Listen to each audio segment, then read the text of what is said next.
Yes. नमस्कार, मेरा नाम सीमा कुमारी है। मैं एएनएम हूँ और राजस्थान नर्सिंग काउंसिल की तरफ से ही पंजीकृत हूँ।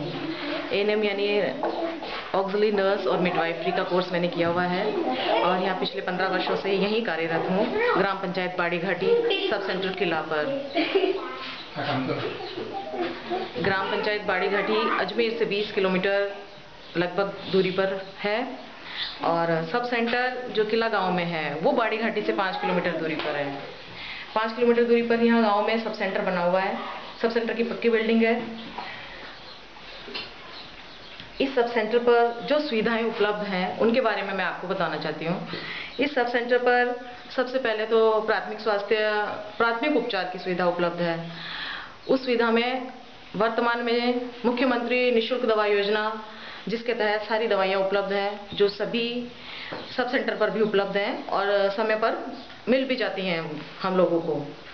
इसके सिवा वैक्सीनेशन, टीकाकरण यहाँ पर 0 से लेकर 5 वर्ष तक के सभी बच्चों का संपूर्ण टीकाकरण आंगनबाड़ी और आशा सहयोगिनी एएनएम की हेल्प से निश्चित गुरुवार के दिन किया जाता है और सभी टीके जैसे बीसीजी, डीपीटी, टेटनस टॉक्साइड का टीका जो गर्भवती माताओं को दिया जाता है और मीजल्स प्लस विटामिन ए, और एक नया जो टीकाकरण नवंबर से शुरू हुआ था वो है हेपेटाइटिस बी का टीका, जो 0 से केवल 1 वर्ष तक के बच्चे को ही दिया जा रहा है और वो यहाँ पर उपलब्ध है और यहाँ हम लोग नियमित दे भी रहे हैं।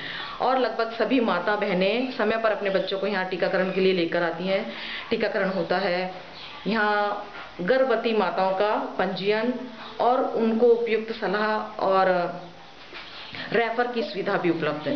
रेफर में जो जेएसवाई की तरफ से फैसिलिटी है बीपीएल परिवार को, जो बीपीएल गर्भवती माता है, प्रथम और द्वितीय गर्भवती जो होती है, उसको प्रथम गर्भ धारण करने पर 500 रुपये पहले सहायता राशि चेक द्वारा उपलब्ध कराई जाती है, ताकि वो अपने गर्भ धारण के समय संपूर्ण पोषक आहार ले सके। इसके लिए वो राशि इनको उपलब्ध कराई जाती है और इनको रेफर कार्ड, ममता कार्ड दिया जाता है ताकि ये प्राथमिक स्वास्थ्य केंद्र पर जाकर अपना प्रसव कराएं और वहाँ पर राज्य सरकार द्वारा दिए जेएसवाई का लाभ उठा सकें।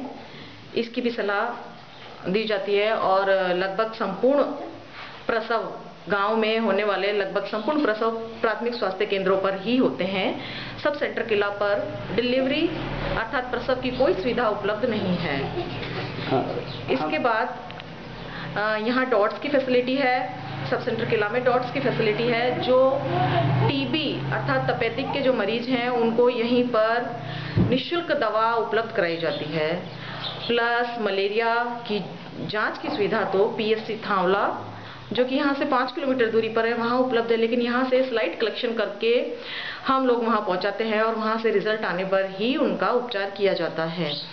दूसरा, यहाँ जन्म मृत्यु पंजीकरण की सुविधा भी उपलब्ध है, जो एएनएम या आंगनबाड़ी कार्यकर्ता द्वारा ग्राम स्तर पर वो सूचना उपलब्ध कराई जाती है और खुद भी अपने रजिस्टर में उसका संधारण करती है। प्लस यहाँ पर वार्षिक सर्वे होता है, ईसी सर्वे, एलिजिबल कपल का सर्वे, जो 15 से 45 वर्ष की महिलाओं और पुरुषों का सर्वे है, वो किया जाता है। योग्य दंपति सर्वे, सालाना ये सर्वे होता है। और साधारणतः यहाँ पर मौसम के परिवर्तन से होने वाली ही बीमारियां होती हैं। कोई विशेष बीमारी यहाँ नहीं है। जब से मैं कार्यरत हूँ यहाँ कोई विशेष बीमारी मैंने नहीं देखी। इसके अतिरिक्त बारिश के मौसम में होने वाली बीमारियों के लिए, उनकी रोकथाम के लिए, जनरली मलेरिया के लिए हम लोगों को फ्यूल एक छिड़काव के लिए दिया जाता है कि आपको ये ठहरे हुए पानी है, जहाँ पर गड्ढे हैं, नालियाँ हैं, जहाँ पानी ठहरा हुआ है, वहाँ पर छिड़काव के लिए दिया जाता है। वो कार्य भी हम लोग करते हैं। हम आपसे एक सवाल पूछना चाहेंगे कि आपके यहाँ इस उप स्वास्थ्य केंद्र में रहने की सुविधा उपलब्ध है? उप स्वास्थ्य केंद्र पर रहने की समुचित सुविधा उपलब्ध है। ठीक है। हम आपसे एक लास्ट सवाल और करना चाहेंगे कि स्वास्थ्य सेवाओं को पंचायत स्तर पर और बेहतर करने के लिए क्या क्या करना चाहेंगे?